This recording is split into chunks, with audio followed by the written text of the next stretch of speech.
Como é que você ganha a vida? Essa pergunta é muito feita. Como é que você ganha a vida? Qual que é o teu jeito de ganhar a vida? E eu estou usando aqui a expressão em duplo sentido. Isto é, como é que você ganha a vida? No sentido de como é que você obtém teu meio de sustento. Mas há uma segunda maneira de pensar isso. Como é que você faz para que a tua vida não seja perdida?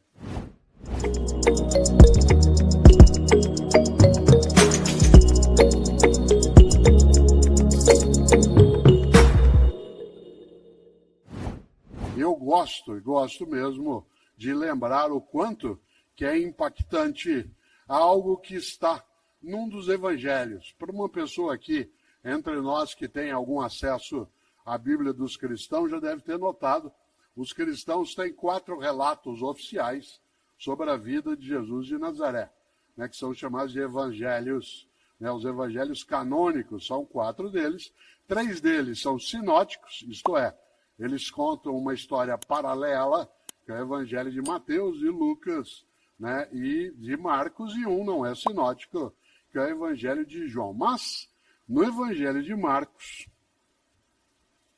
tem uma expressão, e tanto faz se você tem religião ou não, porque essa é uma escolha tua, tanto faz se é cristão ou cristã, essa é uma escolha tua, você pode ter ou não ter, mas há algumas formas de aconselhamento que nos servem. No Evangelho de Marcos, há ali o registro de uma fala que ele atribui, claro, a Jesus de Nazaré, que está ali no capítulo 8, em que Marcos escreveu uma das frases que mais me perturba, no bom sentido. Que há coisas que nos perturbam no mau sentido. Há coisas que nos perturbam e nos fazem ficar, né, chateados, tristes. E há algumas coisas que nos perturbam fazendo com que a gente pense, reflita, medite. E ali no Evangelho de Marcos, no capítulo 8, ele escreveu, citando, segundo ele, Jesus: de nada adianta a uma pessoa ganhar o mundo se ela perder sua alma.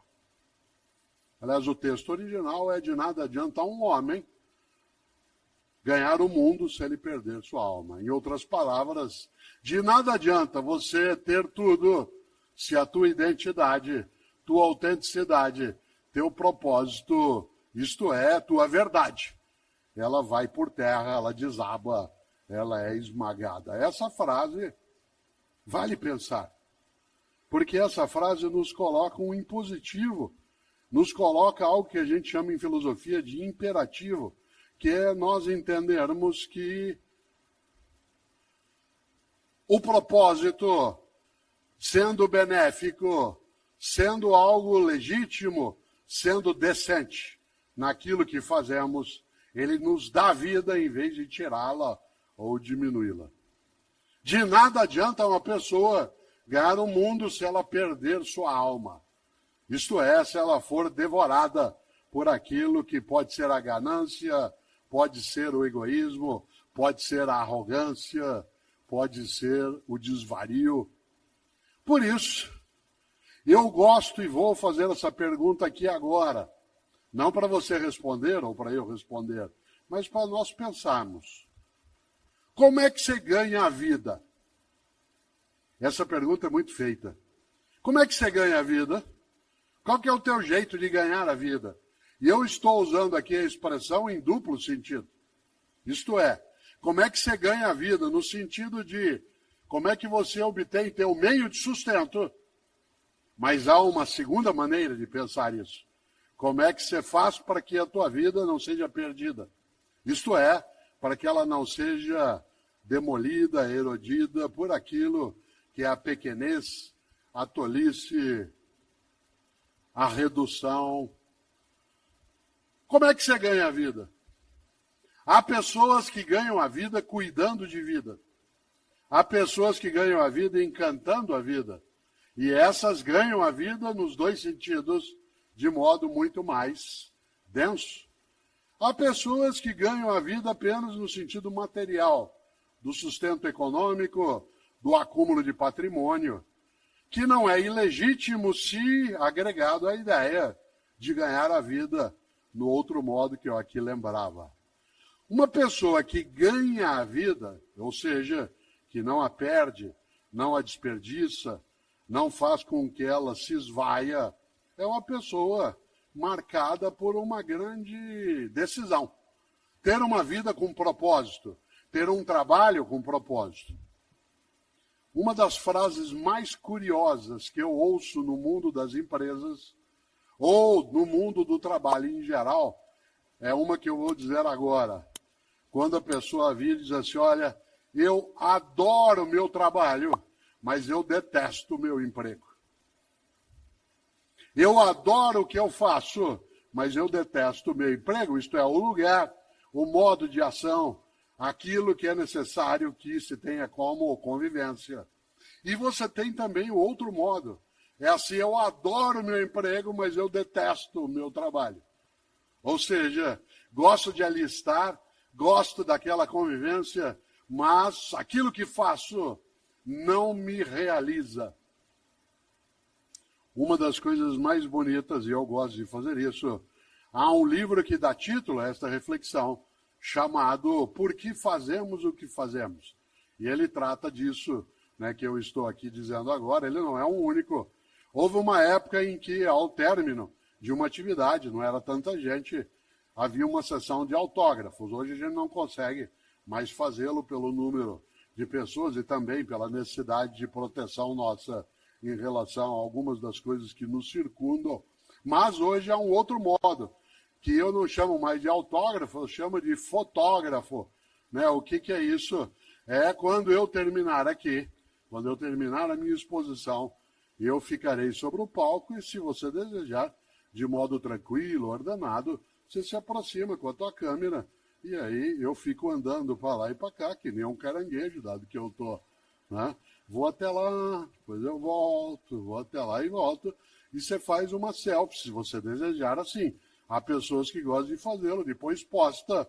Mas se você tiver com algum dos meus livros, faça a selfie segurando o livro, né? Porque aí sai você, o livro, e eu sorrindo, né? E isso é gostoso porque é uma forma de lembrança, de memória, que nos ajuda bem. E nesse livro, Por que Fazemos o que Fazemos, a primeira frase que nele está, isto é, o que nós chamamos de epígrafe do livro, é uma frase de um poeta gaúcho que eu tenho uma admiração imensa, que é Mário Quintana. Talvez seja o poeta que eu mais cite, né, nos lugares. O grande Mário Quintana, um gaúcho nascido em Alegrete e que faleceu, né, em 1994, no dia 5 de maio. É fácil lembrar, porque ele morreu na mesma semana que o Ayrton Senna. O Senna morreu, né, no domingo e ele na quinta-feira. Mário Quintana tem várias coisas maravilhosas. Uma delas, eu sempre que posso trago à tona, aliás, duas delas.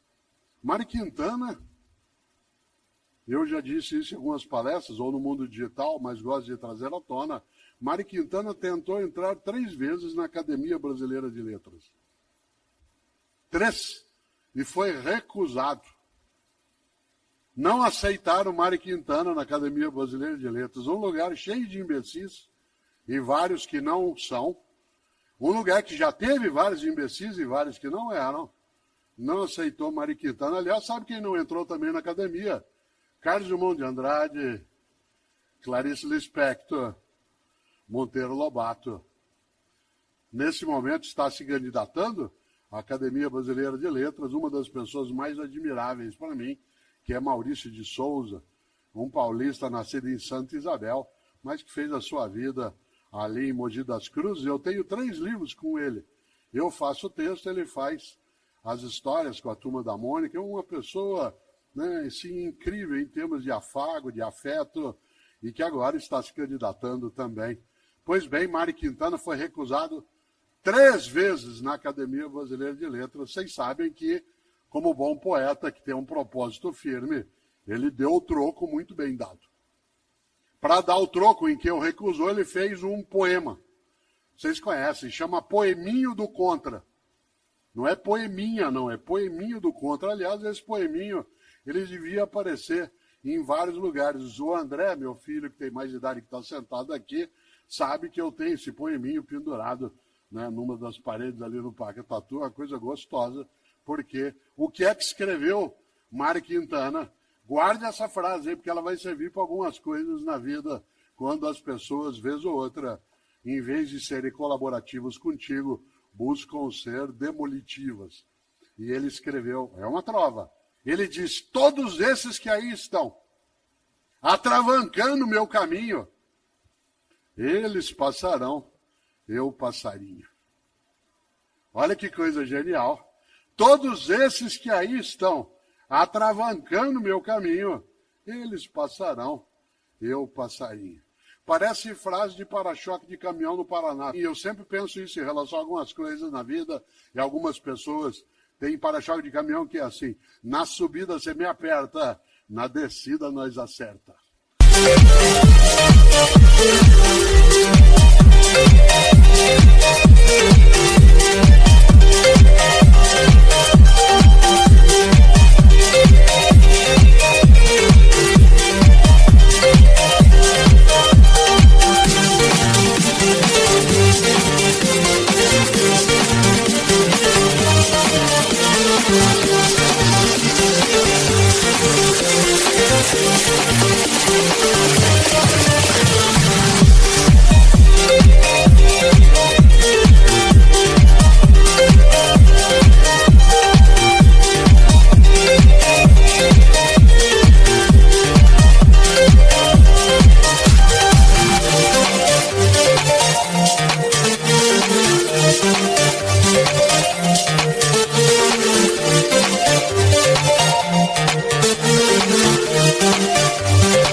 Na subida você me aperta, na descida nós acerta.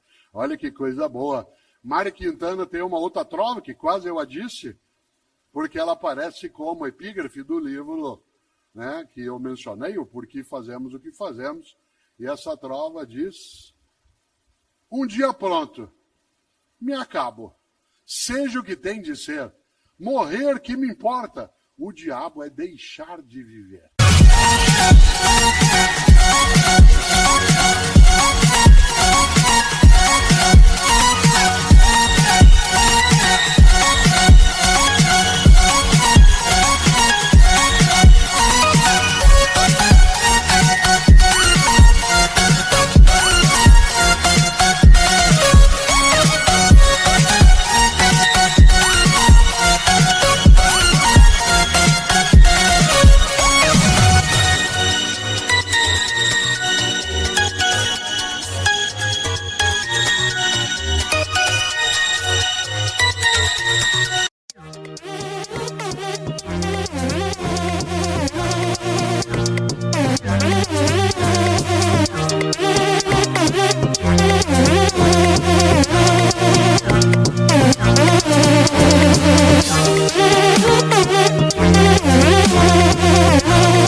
Olha que inteligência. Um dia pronto me acabo, seja o que tem de ser. Morrer que me importa. O diabo, o horror é deixar de viver. E deixar de viver não é apenas perecer o corpo. Deixar de viver é morrer. Tua dignidade, tua esperança, teu desejo, teu afeto, tua amizade. É ter uma vida a qual falta graça. Quando eu penso em vida, trabalho e propósito, eu acho que para que a nossa vida não seja uma vida banal, fútil, uma vida sem sentido, é preciso que o nosso propósito seja, antes de mais nada, o de deixar nossa vida e a vida de outras pessoas conosco mais cheia de graça.